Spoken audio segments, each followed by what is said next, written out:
बिस्मिल्लाहिर्रहमानिर्रहीम। अस्सलाम वालेकुम। Doctor Iram Kulsoom health point के फ़ोरम से आपके साथ। वैसे तो हम आप लोगों के साथ कई दफ़ा हम कलाम हो चुके हैं और बहुत सारे टॉपिक्स पे बात कर चुके हैं।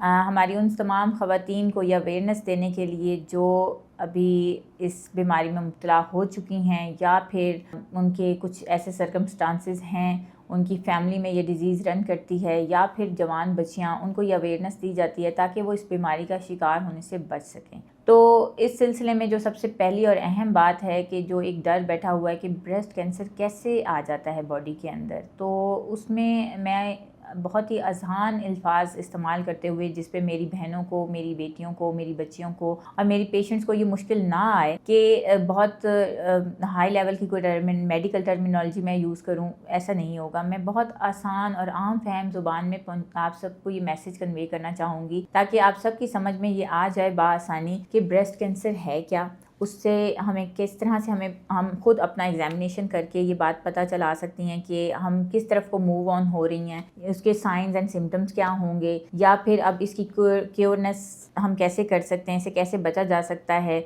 या फिर अगर जो ख़वातीन इसमें डेवलप हो चुकी हैं जिनको ब्रेस्ट कैंसर की शिकायत है तो वो मज़ीद उनकी ट्रीटमेंट कैसे की जा सकती है। हर बात को शॉर्टली थोड़ा थोड़ा बयान करूँगी और आसान अल्फाज इस्तेमाल करने की कोशिश करूँगी ताकि आपकी समझ में ये बातें आ जाएं। अब ब्रेस्ट कैंसर बेसिकली है क्या? ब्रेस्ट कैंसर बाहर से कहीं से नहीं आ जाता कि कोई जर्म्स आके हमें लग जाते हैं या फिर कोई ऐसी चीज़ होती है कि हमने कुछ खा लिया, हमने पी लिया, हमारा किसी के साथ कोई ताल्लुक है तो उस वजह से ब्रेस्ट कैंसर डेवलप हो गया। ब्रेस्ट कैंसर बेसिकली ब्रेस्ट के जो अपने टिश्यूज़ हैं उन्हीं की एक्स्ट्रा ऑर्डिनरी ग्रोथ या ओवर ग्रोथ के सिलसिले में होता है। जब ये ग्रोथ इस लेवल पे पहुंच जाती है कि वो कंट्रोल से बाहर होती है, उनकी डेपोजिशन इतनी हो चुकी होती है उन सेल्स की, तो फिर वो ब्रेस्ट कैंसर का जो है उसकी शक्ल इख्तियार कर जाती हैं। जब से कि आपने देखा होगा कि ब्रेस्ट में अमूमन जब ख़वातीन आती हैं कि ब्रेस्ट में उन्हें गिल्टी फील हो रही है, कोई लंप महसूस हो रहा है या फिर बॉडी टेम्परेचर चेंज हो रहा है, तो इन सब चीज़ों को लेकर चूँकि अवेयरनेस भी अब इतनी बढ़ चुकी है कि पहले जैसे ख़वातीन इस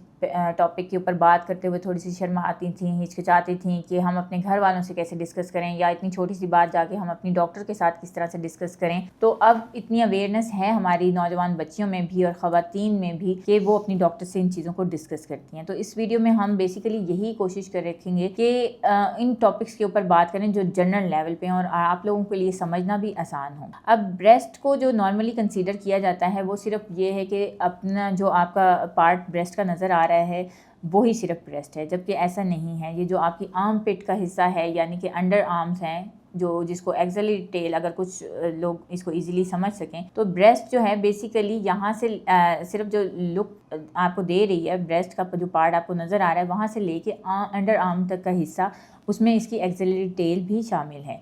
आपने देखना होगा कि ब्रेस्ट में नॉर्मल रूटीन में क्या क्या चेंजेस आ रही हैं। उसके लिए एक सेल्फ एग्जामिनेशन जो हर बच्ची को आना चाहिए, हर फीमेल को आना चाहिए, मंथली बेसिस पर हर खातून को अपना सेल्फ एग्जामिनेशन करना चाहिए, जो कि आप अपने घर में रहकर भी कर सकती हैं। सेल्फ एग्जामिनेशन के सिलसिले में मेरी अपनी भी एक वीडियो है जो कि पहले भी मैं आप लोगों के साथ शेयर कर चुकी हूँ और इसके अलावा मल्टीपल और वीडियोज़ भी आपको यूट्यूब पर मिल जाती हैं जिसमें आप ब्रेस्ट एग्जामिनेशन का तरीका बआसानी देख सकती हैं। अब चूँकि इस वक्त हमारे पास एक लिमिटेड टाइम है और हमने बात करनी है कुछ चीज़ा बातों पर जो आपको अवेयरनेस के हवाले से हैं। तो ब्रेस्ट एग्जामिनेशन जो है वो आप खुद अपना घर में रहकर भी कर सकती हैं। मिरर के सामने आप खड़ी होकर अपना एग्जामिनेशन करेंगी।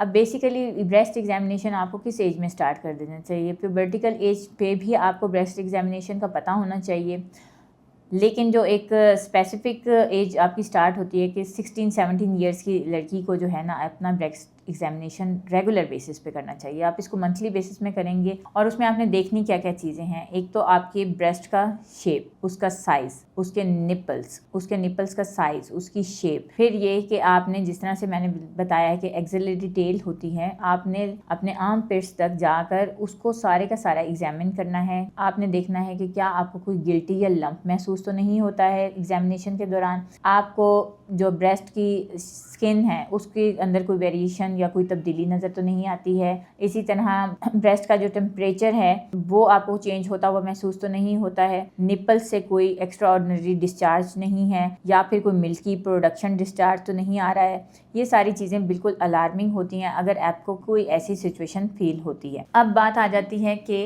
ब्रेस्ट का जो स्किन है वो नॉर्मली आप जिस तरह एक नॉर्मल स्किन है अगर उससे हट कर कोई वेरिएशन आपको नज़र आती है, जैसे कि अगर आपको माल्टे की स्किन अगर आपके तसव्वुर में आती है कि माल्टे की जो छिलके की स्किन है वो बिल्कुल अंदर डिम्पल्स की तरह होती है, अगर आपको ये लगता है कि जो स्किन है ब्रेस्ट की उसमें कोई डिम्पल है, कोई पुरकरिंग है या फिर उसका कलर जो है वो माल्टाई कलर में चेंज हो रहा है, साथ ही साथ अगर आपको ये लगता है कि आपके निपल्स जो हैं वो भी इन्वर्टेड हो रहे हैं यानी अंदर की तरफ जा रहे हैं या उसके कलर्स में उसके साइज़ में कोई चेंज आ रहा है, तो डेफिनेटली आपने फ़ौरन अपनी डॉक्टर के साथ रब्ता करना है। अब जो ब्रेस्ट का है सेक्टर कि ब्रेस्ट किसको चेक करवानी है, ब्रेस्ट आप अपनी गायनाकोलॉजिस्ट को भी एग्जामिन करा सकते हैं। ब्रेस्ट के लिए जो आगे काम करना होता है जिन डॉक्टर्स ने वो होती हैं स्पेसिफिक किस्म की सर्जन्स जिन्होंने इस स्पेशलाइजेशन में उनकी ग्रिप होती है, तो आपने या तो अपनी गायनाकोलॉजिस्ट से रब्ता करना है या फिर अपनी सर्जन के साथ रब्ता करना है। और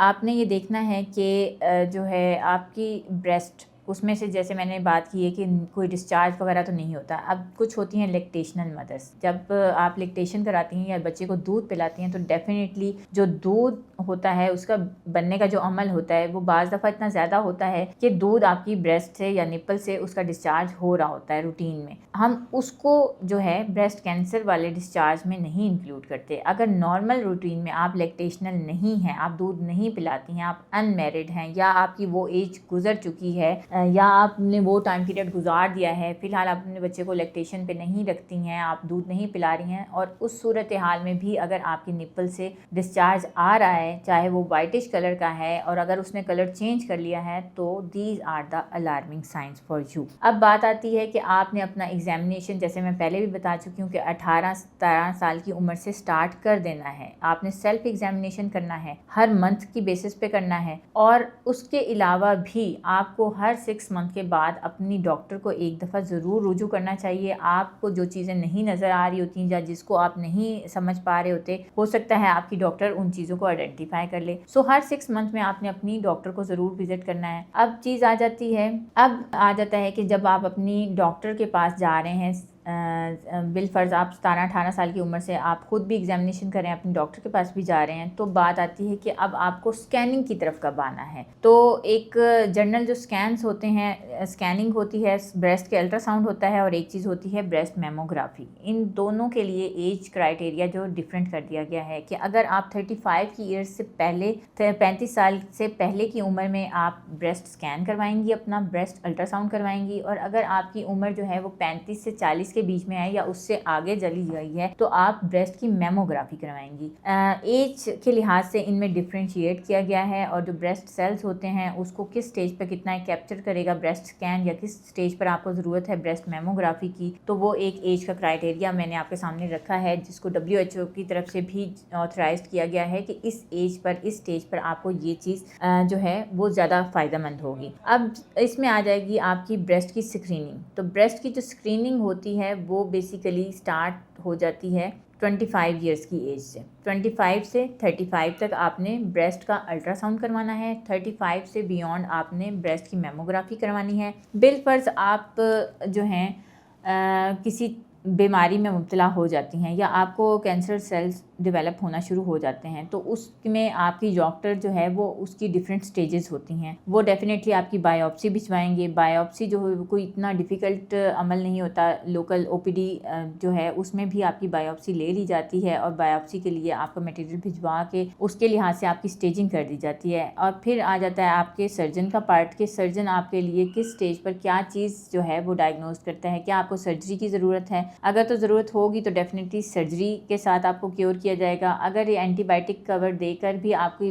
जो है बीमारी को क्योर किया जा सकता है तो डेफिनेटली वो एंटीबायोटिक कवर पर क्योर हो जाएगी। अब जब जिन पेशेंट्स की सर्जरी होती है उसमें मज़ीद सर्जरी के बाद वहीं पर चीज़ स्टॉप नहीं हो जाती, फिर आपकी स्टेज आती है कीमोथेरेपी की, रेडियोथेरेपी की। तो वो वक्त के साथ साथ जो भी डॉक्टर आप जिसके पास भी फॉलोअप में होंगी वो आपको उसी तरीके से सजेस्ट कर दी जाएगी। फॉर द लॉन्ग टर्म के जिन लोगों की सर्जरी हो जाती है उनको एंटी एस्ट्रोजन मेडिकेशंस पे रखा जाता है। अब बहुत सारे जो पेशेंट्स हैं वो मेरे पास आती हैं, वो ये सवाल भी करती हैं कि क्या हमें लाइफ टाइम जो है एस्ट्रोजन लेनी पड़ेगी। तो डेफिनेटली आपको जो है लॉन्ग टर्म लाइफ टाइम के लिए एस्ट्रोजन के ऊपर डाला जाता है, एंटी एस्ट्रोजन मेडिकेशन पे डाला जाता है ताकि आपके अंदर मज़ीद जो है इस बीमारी को क्योर कर दिया जाए और आप बार बार इसमें ना अडॉप्ट हो ये। और होप्स हो कि आपको मेरी ये चीज़ें और बातें आसानी से समझ आ गई होंगी।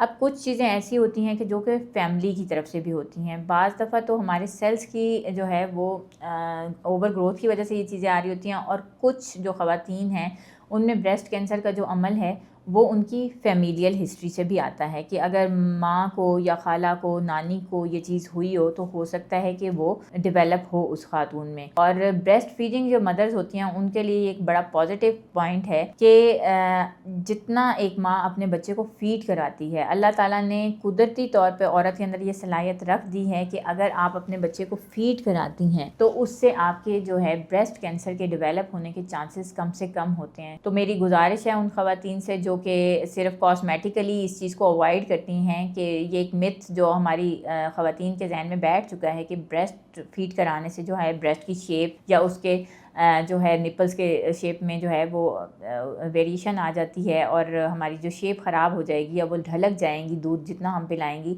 तो जहाँ आपके ये मिथ्स चल रहे होते हैं जो कि सिर्फ दुनियावी तौर पर हैं, अल्लाह ताला ने औरत के अंदर ये क्योरेंस पैदा कर दी है कि जितना ज़्यादा वो ब्रेस्ट फीड करवाएगी उतना ही वो ब्रेस्ट कैंसर से अपने आप को बचा सकेगी। तो उम्मीद है कि आज की वीडियो आपके लिए फ़ायदेमंद रही होगी। अगर पसंद आए तो इसे शेयर भी करें, लाइक भी करें, सब्सक्राइब भी करें, और नेक्स्ट वीडियो तक के लिए इजाज़त।